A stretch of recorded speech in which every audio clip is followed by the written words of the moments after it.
నమస్తే సార్. నమస్తే.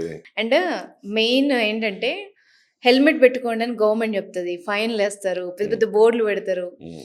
వాళ్ళకి పెట్టుకోవాలని ఉంటది. మెయిన్ వాళ్ళకి హెడ్ కంటే ఎక్కువ హెయిర్ మీద ఉంటది. అవును. ఆ టెన్షన్ అంతా మళ్ళీ ఎక్కడ చెమట పడుతదో, ఊడిపోతదో, పెళ్ళవుద్దో, కాదో అసలు పాపం వాళ్ళదొక మనోవేదన. హ్మ్. ఇప్పుడు ట్రాన్స్‌ప్లాంటేషన్ చేసుకున్నారనుకోండి. సరే. హ్మ్. ఆ తర్వాత నార్మల్‌గా ఉంటదా? లైఫ్ లీడ్ చేయొచ్చా? Complete normal. ఓకే. సీ మీరు ఒక చెట్టుని హ్మ్. కుదుళ్ళతో సహా తీసి ఒక చోట పెట్టినట్టే ఒక నేను రెగ్యులర్‌గా చెప్పేటట్టు వ్యవసాయం. ఓకే.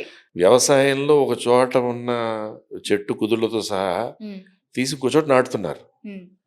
అది మనకి ఇక్కడి నుంచి ఎప్పటికీ ఊడిపోని జోను.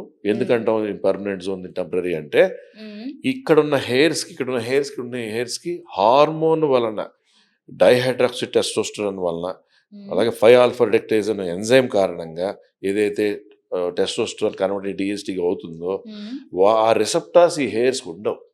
ఓకే. ఓకే. ఆ! అందుకే ఇవి ఇక్కడి నుంచి ఇక్కడ ట్రాన్స్‌ఫర్ అయ్యాక హ్మ్. మీరు 100 ఏళ్ళు బ్రతికినా 100 ఏళ్ళు మీతోనే ఉంటాయి. హ్మ్. అవి తెల్లబడతాయి. మీరు రంగు వేసుకోవచ్చు. హ్మ్. ఈ 7th, 8th మంత్ నుంచి మీరు రెగ్యులర్‌గా కట్ చేసుకోవచ్చు. హెయిర్ స్టైల్ చేసుకోవచ్చు.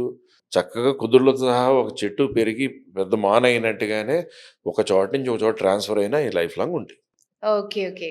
You can style it in any way. You can hmm. Comb it regularly. 4th month నుంచి గ్రోత్ స్టార్ట్ అవుతుంటుంది. హ్మ్. కొంతమంది 3rd మంత్ నుంచి కూడా ఉంటాయి. కాకపోతే పెట్టినయన్నీ ముందు షెడ్డింగ్ ఫేజ్ అని రాలిపోయి హ్మ్. 4th మంత్ ఆ టైం నుంచి గ్రోత్‌లోకొచ్చి మనకున్న ఏజ్‌ని బట్టి 12 మంత్స్, 11 మంత్స్, 9 మంత్స్‌కి కూడా ఫైనల్‌గా వచ్చేయడం. బట్ 8th మంత్ నుంచి 7th మంత్ నుంచి కటింగ్, కలర్ వేసుకోవడం. ఒక హ్మ్. ఏజ్ ఉన్నవాళ్ళు, చిన్న పిల్లలైతే అది కూడా అవసరం లేదు. హ్మ్.